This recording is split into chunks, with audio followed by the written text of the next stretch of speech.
Every scream in the dark, every masked killer, every twisted monster that made you sleep with the lights on didn't just come from some writer's sick imagination. Most of them, they're real, or at least real enough to ruin your faith in humanity.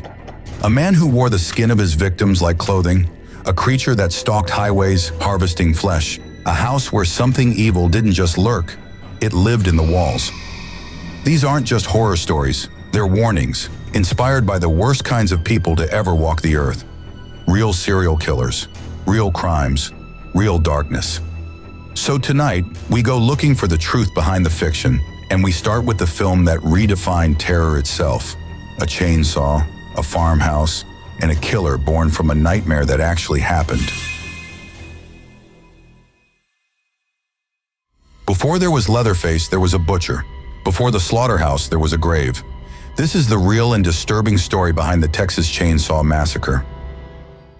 In the quiet town of Plainfield, Wisconsin, lived a man named Ed Gein. Most people thought he was just a weird loner. After his mother died, he became even more withdrawn. He started spending most of his time alone and grew obsessed with death. But Ed didn't just think about death, he acted on it in horrifying ways. He dug up bodies from nearby graveyards, not for any ceremony or ritual, but to make creepy objects out of the dead. Police later found shocking items in his home: masks made from human skin, a belt made from nipples, and a lampshade stretched from someone's face. These weren't props, they were real, and they directly inspired Leatherface's terrifying look in the film. But Gein's impact didn't stop there. His crimes also helped shape other horror characters, like Norman Bates from Psycho and Buffalo Bill from The Silence of the Lambs. Think about that. One quiet man in a small town ended up inspiring some of the most disturbing villains in movie history. While Gein influenced how Leatherface looked, the disturbing family dynamics in the Texas Chain Saw Massacre were inspired by another true crime story, Elmer Wayne Henley. Henley helped a man named Dean Corll, known as the Candyman, kidnap, torture, and murder at least 28 boys in Houston, Texas. Henley didn't just help Corll, he later admitted to what he had done and turned himself in. What made Henley's story even more disturbing was how complex it was. He was a killer, but he also confessed. In some ways, he showed signs of guilt. That mix of evil and emotion reflected what made the family in Texas Chain Saw so creepy. They weren't just killers, they were a messed up group of people who acted like a family while doing terrible things. Director Tobe Hooper took all of these dark stories and used them to build a movie that felt real, too real. The idea to use a chainsaw as a weapon came to him in a hardware store. He was feeling stressed out and imagined using it to cut through the crowd. But Leatherface wasn't just a mindless killer in the movie. Hooper gave him more depth. He was shown as mentally challenged and being used by his family. He was both scary and sad. That's what made the movie hit so hard. It didn't feel like a fantasy. It felt like something that could actually happen. The Texas Chain Saw Massacre has stuck with audiences for decades because it blurs the line between fiction and reality. Ed Gein's creepy obsession with death and Elmer Henley's horrifying crimes show us something important, that the most terrifying monsters are not always confined to the realm of fiction. Sometimes they live in real life. Imagine driving down a quiet highway. Nothing around you for miles. The only sound is your engine, humming along as the road stretches out in front of you. It feels calm, maybe even peaceful. Then you check your mirror. You see headlights getting closer. Behind you is a big rusty van. It sounds rough, almost like a growl. It's speeding up, heading straight toward you. That feeling in your gut? That's not just movie fear. Something like this actually happened. Dennis Depew seemed like a normal guy. He worked as a property assessor in Coldwater, Michigan. Quiet, kept to himself. He lived with his wife Marilyn and their kids. On the outside, everything looked fine, but their marriage wasn't working. Friends and family noticed Dennis was controlling and distant. Marilyn eventually told people she wasn't happy. In 1989, she decided to get a divorce. That decision hit Dennis hard. Even after they separated, Dennis didn't go far. He moved into the guest house on the same property. He couldn't let go. His anger just kept building. Then came Easter Sunday, April 15th, 1990. A day that was supposed to be about peace and family became something else entirely. Dennis came by for a custody visit. But something snapped. He attacked Marilyn. He told their children he was taking her to the hospital. That was a lie. He put her lifeless body in the back of his van and took off. He drove down quiet country roads toward a forgotten schoolhouse. At the same time, Ray and Marie Thornton were on a casual drive. They were playing a simple road trip game to pass the time. Then they noticed something odd, a green van speeding by. Soon after, they saw that same van pulled over near a rundown schoolhouse. Something told Marie to look back. What she saw stuck with her forever. A man dragging a bloody sheet from the back of the van. He tossed it behind the old building, and then he looked right at her. Their eyes locked. A moment of silence, filled with fear. The Thorntons kept driving, shaken by what they'd seen. But it wasn't over. Suddenly, the green van was behind them, speeding, closing in fast. Dennis was chasing them now. The van tried to run them off the road. It was like a scene out of a thriller movie. But this was real, a high-speed chase on the back roads of Michigan. Then just as fast as it started, the van was gone.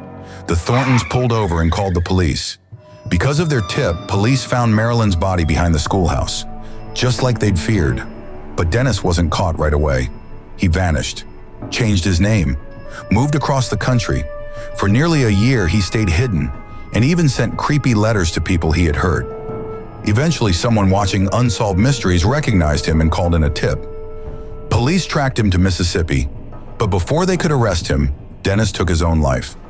Years later, this horrifying real story inspired filmmaker Victor Salva. The opening scene in Jeepers Creepers, where two siblings are chased by a scary van after seeing something they shouldn't, was based on the Thorntons' experience. So the next time you're driving alone on a dark road and you notice a beat-up van in your rearview mirror, just remember, that fear might not be coming from your imagination. It might be coming from a real place. The year was 1949. In a quiet neighborhood in Maryland, something strange started happening to a 13-year-old boy. At first it was small. Scratches appeared on his skin for no reason. He said he heard whispers late at night, even when everything was silent. Then things got worse, much worse. Furniture moved on its own. His voice changed into something deep and disturbing. It sounded like someone or something was speaking through him. This wasn't a prank. This was the start of a terrifying event that would later inspire The Exorcist, one of the scariest movies ever made. The real boy's name was Ronald Edwin Hunkeler. Most people knew him as a smart, quiet kid who lived in Cottage City, Maryland. But after his Aunt Harriet died, she was the one who had introduced him to the Ouija board.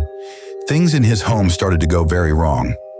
Scratching sounds came from the walls, like something was trying to get out. Objects would move by themselves. No one could explain how. Then Ronald's voice changed. It became low and angry. Nothing like his own. It sounded old, evil, like it didn't belong to a child. Scared, Ronald's family turned to their local Lutheran pastor for help. After seeing what was happening with his own eyes, the pastor told them to contact the Catholic Church. That's when Father William S. Bodern, a Jesuit priest from St. Louis, came into the picture. He agreed to perform an exorcism. Father Bodern wasn't alone. He was helped by another priest, Father Walter Halloran. The exorcism took place at the Alexian Brothers Hospital. It lasted for weeks. What happened there shocked everyone. Ronald was said to show superhuman strength, throwing grown men across the room. He spoke Latin, a language he'd never learned. Some witnesses even claimed they saw him levitate above the bed. Holy water and crucifixes made him scream. He would curse, growl, and thrash around violently whenever anything religious was nearby. It felt like something ancient and evil was fighting to stay inside him, and the priests were in a battle for his soul. This real-life case caught the attention of author William Peter Blatty. He turned it into the best-selling 1971 novel, The Exorcist. 2 years later, director William Friedkin brought it to the screen, creating one of the most terrifying movies in film history. But here's what most people don't know. Ronald didn't spend the rest of his life haunted or broken. He grew up and got a job working for NASA. He helped develop the heat-shielding technology that protected space shuttles during re-entry. His work even contributed to the Apollo missions. Ronald kept his past a secret. He was terrified his co-workers would find out he was the boy behind The Exorcist. He never talked about it publicly. He retired from NASA in 2001 and passed away in 2020, still carrying the weight of that childhood experience. To this day, some people believe the story was exaggerated. Others swear it was 100% real. Either way, what happened in that hospital room helped create one of the most unforgettable horror stories ever told. It reminded the world that sometimes true evil doesn't come from fiction, it comes from real life.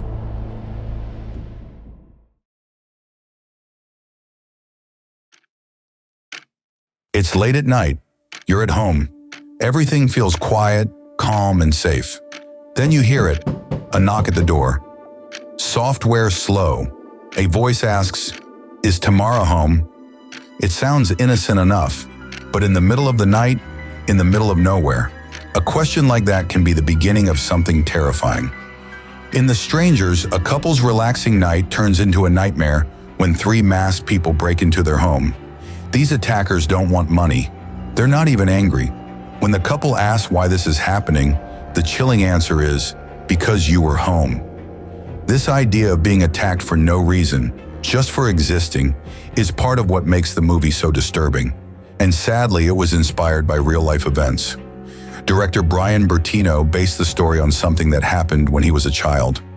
One night, while he was home alone with his sister, strangers came to the door and started knocking on random houses in the neighborhood. They asked strange questions. Later, Bertino found out that those same people broke into the houses where no one answered. That childhood moment stuck with him and eventually became the seed for The Strangers. But that's not the only influence. The movie also pulls from one of the most infamous crimes in American history, the Manson family murders. In 1969, a group of people led by Charles Manson broke into the home of actress Sharon Tate and brutally murdered her and others inside. Just like in The Strangers, the victims had no real connection to the killers. The violence was random, senseless, and horrifying. There's also a lesser-known crime that shares eerie similarities with the film, the Ketty Cabin murders. In 1981, 4 people were found brutally murdered in a small, remote cabin in Ketty, California. The attackers used knives and blunt objects, and the scene was filled with violence. There was no clear motive. No one could figure out why this family had been targeted. The case remains unsolved to this day. These real events help shape the tone and fear behind The Strangers. The attackers in the film wear blank, creepy masks that hide their faces. You never find out who they are. They don't talk much. They don't explain why they're doing what they're doing. And that's what makes them even scarier. Without names or reasons, they stop feeling like people. They feel like evil itself. The masks turn them into something inhuman, just empty faces bringing pain. This fear of being randomly chosen, of someone picking your home for no reason, hits a nerve with everyone. Our homes are supposed to be safe.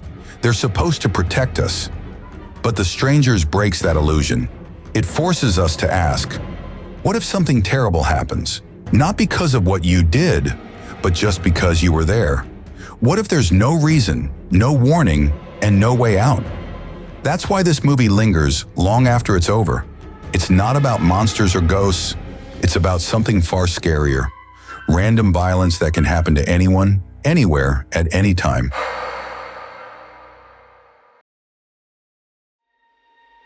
A new house, a fresh start. That's what the Perron family hoped for when they moved into a quiet old farmhouse in Harrisville, Rhode Island. It sat on 200 acres of land, surrounded by nature. It felt like a dream come true. But that dream didn't last long. It was January 1971. Roger and Carolyn Perron moved in with their 5 daughters. At first, the strange things were small. Items would go missing, doors would creak open, and there were cold spots around the house. But things got worse, fast. The kids started seeing ghosts. Some spirits seemed harmless. Others were terrifying. The family often felt like they were being watched, even when no one was around.